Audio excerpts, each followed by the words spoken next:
August 15న మూడో విడత రుణమాఫీ చేస్తామన్నారు డిప్యూటీ సీఎం బట్టి విక్రమార్క. ఇప్పటివరకు 2 దఫాలుగా రుణమాఫీ చేశామని చెప్పారు. 2 దఫాలు కలిపి 12,289 కోట్లు రైతుల ఖాతాల్లో వేశామని తెలిపారు.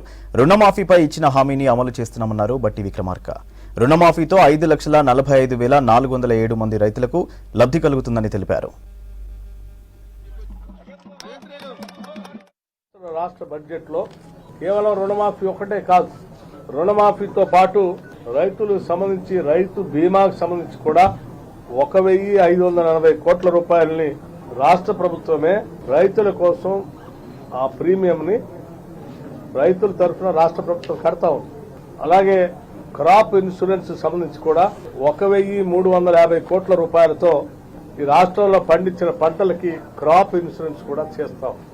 ఇది దాదాపు 42 లక్షల రైతు బీమా అమౌంట్ 42 లక్షల మంది రైతు కుటుంబాలు వ్యవసాయ అనుబంధ రంగానికి సంబంధించి 72,000 కోట్ల రూపాయలు వ్యవసాయానికి అనుబంధ రంగానికి మొట్టమొదటిసారి ఇంత పెద్ద ఎత్తున నిధులు కేటాయించడం జరిగింది. వ్యవసాయం బాగా అభివృద్ధి చెందాలని, నదులపైన ప్రాజెక్టులు రావాలని, పంటలు బాగా పండాలని, పండేటువంటి ప్రతి గింజను రాష్ట్ర ప్రభుత్వం కొనటానికి కూడా సిద్ధంగా ఉందని కూడా ఈ సందర్భంగా తెలియజేస్తోంది. 72,000 కోట్ల రూపాయలు వ్యవసాయానికి అనుబంధ రంగానికి మొట్టమొదటిసారి ఇంత పెద్ద ఎత్తున నిధులు కేటాయించడం జరిగింది. వ్యవసాయం బాగా అభివృద్ధి చెందాలని, నదులపైన ప్రాజెక్టులు రావాలని, పంటలు బాగా పండాలని, పండేటువంటి ప్రతి గింజను రాష్ట్ర ప్రభుత్వం కొనటానికి కూడా సిద్ధంగా ఉందని కూడా ఈ సందర్భంగా తెలియజేస్తోంది. సీతారామ అని పేరు పెట్టి 23,000 కోట్లకు పెంచి రాష్ట్ర ఖజానాన్ని టీఆర్ఎస్ ప్రభుత్వం చేస్తుంది. అనాదిగా కాంగ్రెస్ పార్టీ మొదటి నుంచి ఖండించుకుంటూ వచ్చింది. ఇరిగేషన్ లో గోదావరి నదిపైన విపరీతమైనటువంటి అవినీతి చేస్తా ఉన్నారు.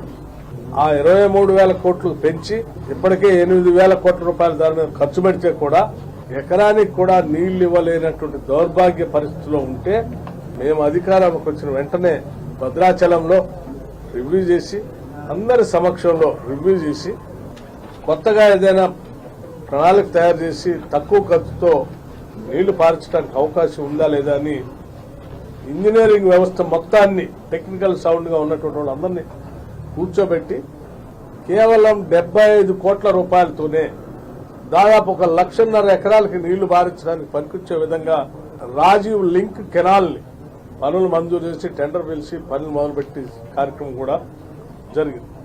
ఆ కాలువ ద్వారా ఈరోజు గోదావరి నీళ్లని ఎన్ఎస్పీ లెఫ్ట్ కెనాల్ లింక్ తో పాటు వైరా రిజర్వాయర్ లో కూడా వాటి లింక్ కలిపి ముందుకు పోతున్నటువంటి కార్యక్రమం ప్రారంభోత్సవే రేపు 15